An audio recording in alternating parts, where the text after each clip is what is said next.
So hello guys, आज की इस वीडियो में हम 8th क्लास के एक्सरसाइज 3.1 को समझेंगे।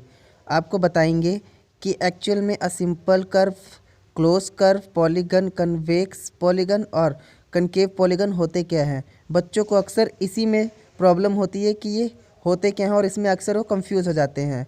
तो गाइस, हम एक एक करके इन चीज़ों को समझते हैं कि आखिर ये होते क्या हैं। सबसे पहले हम स्टार्ट करते हैं ए सिंपल कर्व से। सबसे पहले हम स्टार्ट करते हैं। तो गाइस, आप लोगों को बता दूं अ सिंपल कर्व होता क्या है। इसमें मैं आपको फुल डिटेल दूंगा। सिंपल कर्व, क्लोज्ड कर्व, इन सब में आखिर डिफरेंस क्या होता है।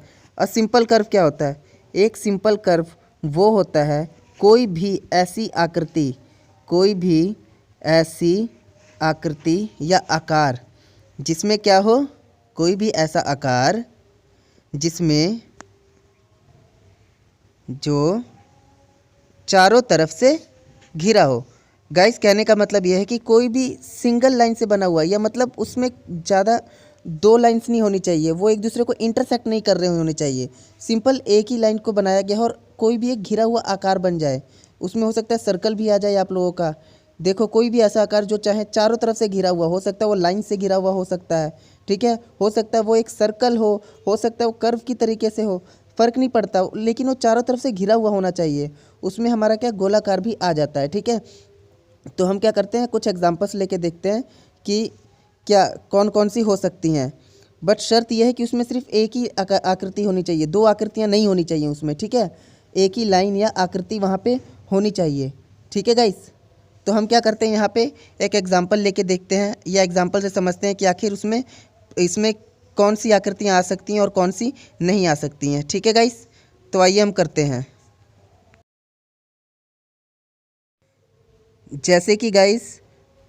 जैसे कि अगर मैं एग्जांपल लूँ, ये है क्लोज सर्कल, मतलब चारों तरफ से क्या है, ये घिरा हुआ है, ठीक है। लेकिन अगर मैं दूसरे की बात कर रहा हूँ तो इसमें दो आकृतियाँ आ गई, इसका मतलब ये नहीं होगा। पहले वाला केस तो ठीक है, दूसरा नहीं। अगर मैं तीसरे की बात कर रहा हूँ, बिल्कुल ये भी चारों तरफ से घिरा हुआ है, लेकिन अगर ये दो आकृतियाँ आ गई तो वो क्या हो जाएगा, गलत हो जाएगा वहाँ पे। इसीलिए अगर सिंगल है तो वो ठीक है, लेकिन उसके ऊपर कोई और किसी चीज़ से इंटरेक्ट हो गया तो वो गलत हो जाएगा, ठीक है। जैसे यहाँ पे हम लोगों ने स्टार वाले केस में बात किया है, ठीक है। अब और कौन सी आकृति ले सकते हैं हम गाइस, यहाँ पे हम, जैसे मैंने ये आकृति ली, ये भी बिल्कुल ठीक है क्योंकि चारों तरफ से घिरा हुआ है, ठीक है। अब एक और मैं कौन सी आकृति ले सकता हूँ, ये देखो हमारा आ गया क्वाड्रिलेटर, चार भुजाओं वाला। ये भी बिल्कुल सही है, चारों तरफ से घिरा हुआ है, किससे, भुजाओं से घिरा हुआ है, ठीक है गाइस। आपको क्लियर हो गया होगा। अब हम करते हैं सिंपल क्लोज्ड कर्व। अब सिंपल क्लोज्ड कर्व, गाइस एक बात मैं आपको बता दूं, जो सिंपल कर्व और सिंपल क्लोज्ड कर्व होते हैं ये लगभग एक ही जैसे होते हैं, ठीक है।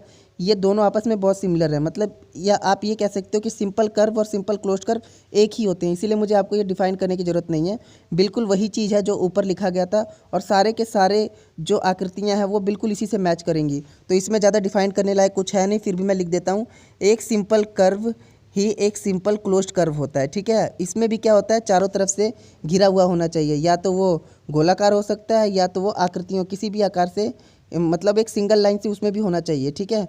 वो क्वाड्रिलेटर हो सकता है, वो ट्रायंगल हो सकता है, वो गोलाकार हो सकता है, ठीक है। बिल्कुल सेम टू सेम जो ऊपर वाली आकृतियाँ लिखी हैं सारी की सारी बिल्कुल उसी तरह होंगी, ठीक है। ये भी चारों तरफ से घिरे होते हैं, ये भी चारों तरफ से घिरे हुए होते हैं, घिरे हुए होते हैं, ठीक है, या घिरे हुए होना चाहिए, ठीक है। इसकी कंडीशन होती हैं ये।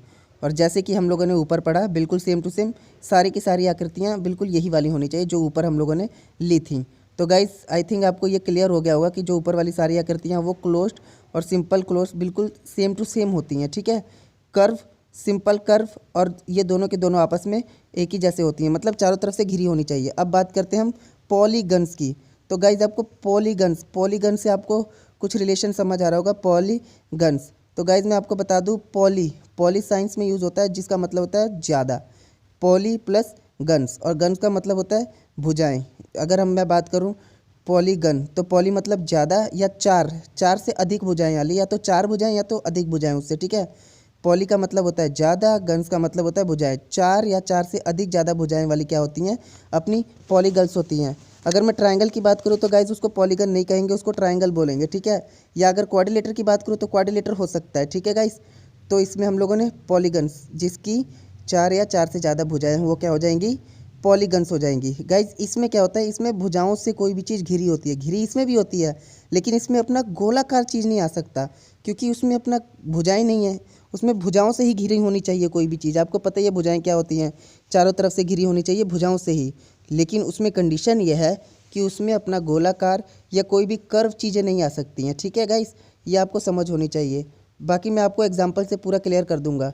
ठीक है, अब मैं इसको पढ़ लूँ। क्या लिखा है यहाँ पे, पॉलीगन भुजाएं।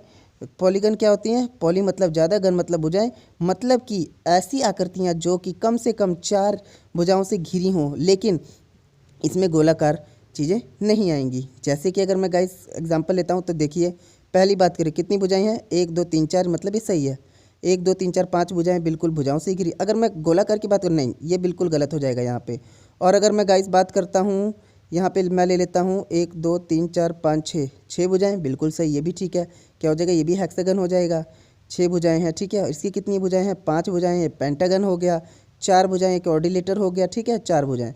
तो ये क्या है, अपनी सारी की सारी पॉलीगन्स हो गई। लेकिन अगर मैं गोलाकार की बात करूँ, यहाँ पे गोलाकार नहीं ले सकते। आपको माइंड में बैठा लेना है, पॉलीगन्स मतलब गन मतलब भुजाएं से याद रखना कि गन्स मतलब भुजाएं हैं यहाँ पे। ठीक है, अब कन्वेक्स और कन्वेक्स पॉलीगन की बात करते हैं। कन्वेक्स पॉलीगन, तो गाइस कन्वेक्स पॉलीगन क्या होता है, तो आइए इसके बारे में देखते हैं। कन्वेक्स पॉलीगन, कन्वेक्स पॉलीगन के बारे में देख लेते हैं। POLYGON पॉलीगन, ठीक है। तो कन्वेक्स पॉलीगन एक्चुअल में होता क्या है गाइस, मैं आपको एक बताता हूँ। कन्वेक्स पॉलीगन्स वो होते हैं जो होते तो क्लोज्ड कर्व ही हैं, भुजाओं वाले पॉलीगन की तरह ही होते हैं, ठीक है। लेकिन इनकी जो उभार होता है ना, जो किनारों का उभार होता है, वो क्या होता है, वो ऊपर की तरफ उठा होता है। आपने कनकेव और कन्वेक्स मिरर के बारे में पढ़ा होगा, बिल्कुल वैसा ही कॉन्सेप्ट इसमें यूज होता है। कन्वेक्स जो होता है ऊपर की तरफ उठा होता है, आपको पता होगा, और जो कनकेव होता है वो नीचे की तरफ धंसा होता है, ठीक है। तो कन्वेक्स में क्या होता है, जो किनारे मिल रहे होते हैं ना, वो क्या होते हैं, वो ऊपर के उभार होता है उन लोगों का, ऊपर की तरफ उठे होते हैं, ना कि अंदर को धंसे होते हैं। तो क्या होता है, जो कन्वेक्स पॉलीगन होते हैं उनका क्या होता है, उनका किनारों का उभार जो होता है ऊपर की तरफ होता है, ठीक है। पर उसमें क्या होता है, गोलाकार चीज़ें नहीं आएंगी। आप गोलाकार से उसको कंपेयर मत कर लीजिएगा, गोलाकार चीज़ें नहीं आएंगी। वो तो जस्ट आपको एग्जांपल के लिए समझाया गया था कि जो कनकेव और कन्वेक्स मिरर होता है वैसे ही होता है, ठीक है, उसमें गोलाकार चीज़ें नहीं। तो एग्जांपल ले लेते हैं, जैसे कि अगर मैं पहली एग्जांपल ले रहा हूँ, मैंने क्या ले लिया, एक पेंटागन ले लिया, ठीक है। पेंटागन में क्या देखिए, ऊपर ही आ रहा है, इसकी भुजा ऊपर, इसका जो उभार है ऊपर की तरफ है, ऊपर की तरफ उभार, ठीक है। अगर मैं यहाँ देखूँ तो ये भी, इसका भी उभार क्या है, ऊपर की तरफ है। गाइस जितनी भी आकृति जो भुजाओं से घिरी और उसका उभार ऊपर की तरफ हो, क्या होगा, ये अपना हो जाएगा, क्या हो जाएगा, अपना कन्वेक्स पॉलीगन हो जाएगा। और गाइस अगर मैं दूसरी एग्जांपल लेता हूँ तो ये क्या है, ये एक हेक्सागन है। हेक्सागन में भी आप देख रहे हो सारे के सारे क्या है, ऊपर की उभार है। लेकिन अगर मैं गाइस बात करता हूँ, ये देखिए यहाँ पे एक जो भुजा है वो क्या है, अंदर की तरफ धसी हुई है ना, जो जहाँ मिल रहा है ये, तो किनारों का उभार अंदर की तरफ नहीं होना चाहिए, गलत हो जाएगा, ठीक है। यहाँ पे आप ध्यान रखना। और एक खास बात और गाइस, कि जो इनका एंगल होता है ना, जो इनका एंगल बन रहा होता है वो क्या होता है, हमेशा 180 डिग्री से कम ही होगा। और इनका जो एंगल होगा वो हमेशा 180 डिग्री से तो कम होगा ही होगा, ये आपको माइंड में बैठा के चलना है, ठीक है। भुजाएं 180, इनका जो एंगल होगा वो 180 डिग्री से कम होगा। तो गाइज आई थिंक आपको ये क्लियर हो गया होगा कि एक्चुअल में कन्वेक्स पॉलीगन्स होती क्या है, ठीक है। ये देखिए एंगल आपको दिखा रहे हैं, यहाँ पे 180 से कम होगा, आपको यहाँ से देख के पता लग रहा होगा, ये जो एंगल है वो 180 डिग्री से कम है। यहाँ पर भी आप देखेंगे तो यहाँ भी एंगल क्या है, 180 डिग्री से कम है एंगल, ठीक है। तो 180 डिग्री से एंगल कम यहाँ पर भी है, 180 डिग्री से एंगल कम यहाँ पर भी है। दो चीज़ें आपको बैठानी है, एक तो क्या होता है किनारे ऊपर को उभरे होंगे, और एक एंगल क्या होगा, 180 डिग्री से कम होगा। तो आइए गाइस अब देखते हैं कनकेव पॉलीगन के बारे में।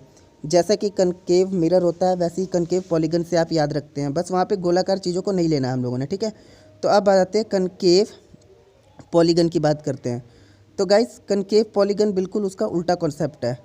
कनकेव पॉलीगन, इसमें क्या होता है गाइस, इसमें जो ये भी भुजाओं से ही घिरी होती है, ठीक है, इसमें भी भुजाओं से घिरी होती है, लेकिन इसमें से कम जो एक भुजा होती है ना, वो अंदर की तरफ होती है। मतलब उनका उभार ऊपर की तरफ नहीं होता, वो अंदर की तरफ उसका एक उभार होता है, ठीक है, अंदर की तरफ। जिसमें भी कोई भी आकृति जिसका एक उभार अंदर की तरफ चला जाए वो क्या हो जाएगा, अपना कनकेव पॉलीगन हो जाएगा, कनकेव पॉलीगन हो जाएगा, ठीक है। तो ये ऐसी आकृतियाँ हैं जिनका एक कोने का उभार जो होता है वो क्या होता है, अंदर की तरफ धंसा होता है। ऐसी आकृतियाँ जो भुजाओं से बनी होती है पर इसमें कम से कम एक किनारों का उभार क्या होना चाहिए, एक किनारे या दो भी हो सकती हैं, ठीक है, कम से कम एक किनारे का उभार तो अंदर की तरफ होना चाहिए, या दो भी हो सकती है, तीन भी हो सकती है, आपको टेंशन लेने की जरूरत नहीं है। लेकिन जहाँ पर एक भी हो गई तो इसका मतलब वो क्या हो जाएगा, अपना कनकेव पॉलीगन हो जाएगा, कनकेव पॉलीगन हो जाएगा, ठीक है। जैसे हम कन्वेक्स मिरर और कनकेव मिरर की बात करते हैं, कन्वेक्स वाला ऊपर की तरफ होता है, कनकेव वाला नीचे की तरफ, मतलब अंदर को होता है। तो उसी तरह आप याद रखना है। जैसे एग्जांपल मैं देख रहा हूँ, पहली डायग्राम देखिए, उसमें एक क्या है, अंदर की तरफ धंसा हुआ है, इसमें देखिए दो कोने अंदर की तरफ धंसे हुए हैं। अब अगर मैं तीसरी बात करूँ, ये देखिए, ये भी अंदर की तरफ दो कोने धंसे हैं, तो इसका मतलब ऊपर की तरफ है जरूर, लेकिन अंदर की तरफ एक भी चला गया तो वो क्या हो जाएगा, ये हो जाएगा कनकेव। अगर मैं इसकी बात करूँ हेक्सागन की, नहीं देखिए यहाँ पे कोई भी कोना अंदर की तरफ नहीं है ना, ये देखिए अंदर की तरफ है ये वाला कोना, और क्या है, और दूसरी बात क्या याद रखना है, जो इनका एंगल होता है वो 180 डिग्री से ज़्यादा ही होगा इसका एंगल। हमने कन्वेक्स मिरर की बात की थी, कन्वेक्स बल्कि सॉरी कनकेव और कन्वेक्स की हम लोग बात कर रहे थे। कनकेव में हमने देखा था कि उसका एंगल 180 डिग्री से कम ही होता है, लेकिन कन्वेक्स में क्या होता, कनकेव में क्या होता है, उनका जो एंगल होता है वो क्या होता है, 180 डिग्री से ज़्यादा होता है, ठीक है। कनकेव में एंगल जो होता है 180 डिग्री से ज़्यादा होता है। देखिए आपको साफ पता लग रहा होगा, जो एंगल है वो 180 डिग्री से ज़्यादा है यहाँ पे, ठीक है। तो आपको इन सब बातों को माइंड में बैठा कर चलना है। तो गाइज़ मेरे को लग रहा है कि आपको ये सब क्लियर हो गया होगा। अब उसके बाद आप ये बहुत आसानी से कर सकते हैं। तो चलिए पहला क्वेश्चन सॉल्व करते हैं। सिंपल कर्व देखिए, पहला भी ढका हुआ है चारों तरफ से, दूसरा भी ढका हुआ है चारों तरफ, लेकिन तीसरा मैंने बताया था नहीं, दो आकृतियाँ हो गई ना यहाँ पे। अब यहाँ पे भी दो आकृतियाँ होगी, मतलब ये भी नहीं। अब ये देखिए पाँचवा बिल्कुल सही, ये भी कर्व है, ठीक है। अब छठवां भी है, बिल्कुल है, सातवां भी बिल्कुल है, सातवां भी बिल्कुल है, देखिए गाइस चारों तरफ से बंद है। अब आठवें की अगर बात करते हैं तो देखिए दो आकृतियाँ हो गई ना, यहाँ पे तीन आकृतियाँ होगी एक्चुअल में देखा है तो, एक दो और तीसरी मिली हुई है, तो इसका मतलब ये नहीं लेंगे, ये वाला हम नहीं लेंगे, ठीक है। तो अपना पहला क्लियर हो गया। अब बात करते हैं हम गाइस सिंपल क्लोज्ड कर्व की। मैंने आपको बताया था सिंपल क्लोज्ड कर्व और सिंपल कर्व दोनों की दोनों एक ही होते हैं, तो मतलब कहने का मतलब यह है कि इसका भी answer same to same as it is ही आ जाएगा। अब बात करते हैं पॉलीगन। पॉलीगन मैंने बताया था चार या चार से ज़्यादा भुजाओं से बना हुआ, ठीक है, और चारों तरफ से घिरा। तो जैसे होता है पहला, दूसरा, और आपको कोई दिख रहा है गाइस, हम लोग चौथा नहीं लेंगे गाइस, क्योंकि वहाँ पे दो आकृतियाँ आ गई है ना बीच में, तो वो वाला नहीं लेंगे। तो अब क्या करेंगे, बिल्कुल पहला और दूसरा, पहला दूसरा ही इसका आंसर आएगा और कोई नहीं आएगा। और बाकी पांचवा गोला है, और वो भी देखिए वहाँ भुजाएं नहीं है, वहाँ पे गोलाकार है, मैंने गोलाकार भी नहीं लेने को बोला है, ठीक है। और जो चौथे की बात हो रही है उसमें क्या है, दो आकृतियाँ आ गई, देखिए एक ट्राइंगल प्लस दो ट्राइंगल जब कर देंगे तो वो स्टार बन जाता है वो अपना, ठीक है। और इस तरह अगर इसमें बात करें तो इसमें भी नहीं ले सकते क्योंकि ये गोलाकार है, इसका मतलब ये हो गया, ठीक। अब कन्वेक्स पॉलीगन जिनका उभार ऊपर की तरफ हो, है ना, कन्वेक्स जिनका उभार ऊपर की तरफ, देखिए किसका है, भुजाएं भी ऊपर की तरफ, मतलब ये कौन सा है, सिर्फ ये दूसरा ही ऐसा, ठीक है। तो इसका आंसर क्या आ जाएगा गाइस, कन्वेक्स पॉलीगन जिनका उभार ऊपर की तरफ हो और जिनका एंगल कितना हो, 180 डिग्री से कम हो। पहले में अगर देखें तो गाइस क्या होगा, अंदर की तरफ धंसा हुआ है, लेकिन वो नहीं लेंगे फिर, तो इसका मतलब सिर्फ दूसरा इसका आंसर आएगा, बाकी सब कोई कंडीशन इसकी फुलफिल नहीं कर रहे हैं। अब बात करते हैं कनकेव पॉलीगन की। कनकेव मतलब अंदर की तरफ धंसा होना चाहिए, तो पहला देखिए गाइस अंदर की तरफ धंसा हुआ है, इसका मतलब ये क्या है, बिल्कुल ठीक है। तो गाइस मे भी आपका ये सब टॉपिक क्लियर हो गया। आइए चलते हैं नेक्स्ट क्वेश्चन पे। सो क्वेश्चन है, how many diagonals does each of the following have. एक कन्वेक्स कोऑर्डिनेटर की बात की गई है, तो पहले एक कन्वेक्स कोऑर्डिनेटर देख लेते हैं। और यहाँ पे एक यूज़ हुआ है जो शब्द है वो है डायगोनल। तो गाइस पहले देख लेते हैं व्हाट इज़ डायगोनल। डायगोनल अक्सर में होते क्या हैं, ठीक है।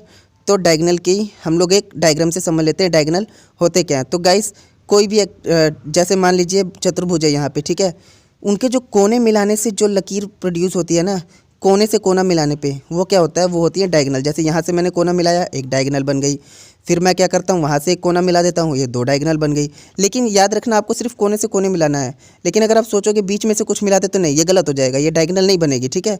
यहाँ से भी मिला दोगे नहीं, ये मीडियन पॉइंट जरूर हो सकते हैं लेकिन ये डायगोनल्स नहीं हो सकते हैं, ठीक है। तो हमने क्या करना है, सिर्फ कोने से कोना मिलाकर देखना है, और कोने से अगर कोना मिलता है तभी वो डायगोनल कहलाएगा, इसके नहीं तो वो डायगोनल नहीं कहलाएगा, ठीक है गाइज। आपको ये बात बहुत अच्छे से ध्यान रखनी है, कोने से कोना ही मिलना चाहिए तभी वह डायगोनल कहलाएगा। तो गाइज आइए हम लोग करके देखते हैं इसको, ठीक है, तभी वह डायगोनल कहलाएगा। तो गाइज़ आपको पता लग गया होगा कि डायगोनल क्या होते हैं। तो गाइज़ पहला क्वेश्चन सॉल्व करके देखते हैं। अ कन्वेक्स कोऑर्डिनेटर, कन्वेक्स आपको पता ही है गाइज़, जिनके उभार ऊपर की तरफ हो, है ना, जिनका उभार कन्वेक्स, जिनका उभार ऊपर की तरफ हो, ठीक है। अभी हम लोगों ने पढ़ा ही था इसको, जिनका उभार ऊपर की तरफ हो और उनका एंगल क्या होना चाहिए, 180 डिग्री से कम होना चाहिए। अभी हम लोगों ने इस बात को पढ़ा है तो आपके माइंड में होगा। तो कन्वेक्स बना लेते हैं, कैसे, क्वाड्रिलेटर बना लेते हैं। और क्या करते हैं, क्वाड्रिलेटर ले लेते हैं। सबसे बेस्ट एग्जांपल 1 2 3 4, जिसकी भुजाएं क्या हो, 4 हो। तो अब क्या करते हैं, इसमें डायगोनल बनाने की कोशिश करते हैं, कोने से कोना मिलाते हैं। देखिए क्योंकि उसने क्वाड्रिलेटर ही बोला है ना, तो एक ये बन गया, दूसरा ये। तो गाइज आपको क्या पता लग रहा है कि यहाँ पे कितने डायगोनल्स बने। उसने पूछा कितने डायगोनल बने, तो हम लोगों ने कोना मिलाया तो हमारे पास कितने डायगोनल बने, 2 डायगोनल्स यहाँ पे फॉर्म हो गए। तो गाइज इसका आंसर कितना हो गया, 2 diagonals are formed in this condition, so the answer is 2 diagonals. Now guys we have to move on. अब हम बात करेंगे अ रेगुलर हेक्सागन की। गाइज आपको हेक्सागन से कुछ याद आ रहा है, हेक्सागन, हेक्सा मतलब 6, गन मतलब आपको बताया था मैंने भुजाएं। जिस तरह क्वाड्रिलेटर होता है, क्वाड्रिलेटर मतलब 4 भुजाएं, हेक्सागन, हेक्सा से आपको याद रखना है हेक्सा, इसका मतलब होता है 6, ठीक है। और जो गन का मतलब होता है मैंने आपको बताया भुजाएं, तो 6 भुजाओं वाला एक आकृति होगा, उसमें कौन सी 6 भुजाएं होंगी। तो आप 6 भुजाओं वाला कोई भी आकृति बना लीजिए। ज़्यादातर जो रेगुलर हेक्सागन होता है वो इस शेप का होता है, ठीक है। इस शेप को आप याद रखना, ये रेगुलर हेक्सागन है। आपने क्या कहता है, डायगोनल मिलाने हैं तो आप कोने से कोना मिलाना चालू कर दीजिए, लेकिन एक कोना छोड़ दीजिएगा इसमें, ठीक है। पहले को हम ले लेते हैं। हम लोग साथ साथ वाले कोने तो मिला नहीं सकते क्योंकि उससे कुछ फ़ायदा नहीं है, तो हम लोग क्या करते हैं, कोने से कोना मिलाना चालू करते हैं। पहले को मैंने मिलाया, यहाँ पे नंबरिंग कर लोगे तो और आसानी हो जाएगी। पहले से अगर हम इसको मिलाते हैं इससे, इसको हमने मिलाया इससे, इसको हम मिलाते हैं इधर, 3 बन गए, ठीक है। 3 डायगोनल तो यहाँ प्रमोट हो गए, लेकिन अब हमें और भी बनाने हैं क्योंकि यहाँ पे दिख रहा है कि और भी बन सकते हैं। तो हमने क्या किया, इसको मिला दिया इससे, इसी को मिला दिया इससे, अब इसी को, अब हम क्या करते हैं, अब हम यहाँ से मिला लेते हैं। अब हम यहाँ से मिलाते हैं तो क्या होगा, यहाँ नंबरिंग दे दीजिए आप 3rd नंबर, तो इसको मिला दीजिए सामने। इसी को हम कहाँ से मिला सकते हैं, इसी को हम मिला सकते हैं और इधर भी मिला सकते हैं। अब इसको कहाँ से मिला सकते हैं, चलिए देखते हैं अब इसको और कहाँ से मिला सकते हैं हम। अगर हम इसको मिलाते हैं तो आइए एक बार देखते हैं इसको कैसे मिला सकते हैं। हाँ, एक यहाँ से मिल सकता है, और गाइस कहाँ से मिल सकता है, ध्यान से देखो, एक जगह से और मिसे अभी मिल सकता है। गाइस एक जगह से जो मिलेगा वो मिलेगा अपना कहाँ से, ये देखिए एक जगह और मिस है अभी, एक जगह यहाँ से, हाँ एक ये जो जगह मिस रह गई वो कहाँ से मिलेगा गाइस, वो मिलेगा यहाँ से, ठीक है। तो अपने कितने हो गए टोटल गाइस डायगोनल्स, नंबर गिन लिया करो कि कितने नंबर हम लोगों ने डायगोनल्स बनाए वहाँ पे।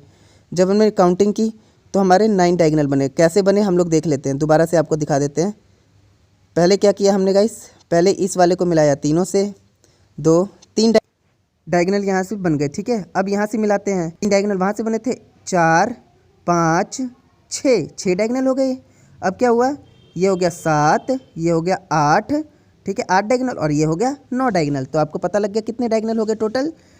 3 एक जगह से बने थे, फिर 3 बने थे एक जगह से, फिर बना था 2, फिर अपना बना था 1। तो टोटल डायगोनल्स कितने हो गए, नंबर ऑफ डायगोनल्स आर 9। तो हेक्सागोनल में अगर रेगुलर हेक्सागोनल की बात करें हम लोग, रेगुलर हेक्सागन की बात करते हैं हम, तो क्या बनता है वहाँ पे 9 डायगोनल, 3 3 2 और 1 बने, टोटल 9 डायगोनल्स बन गए। अब गाइस बात करते हैं ट्रायंगल ले लेते हैं और इसमें डायगोनल्स बताने हैं।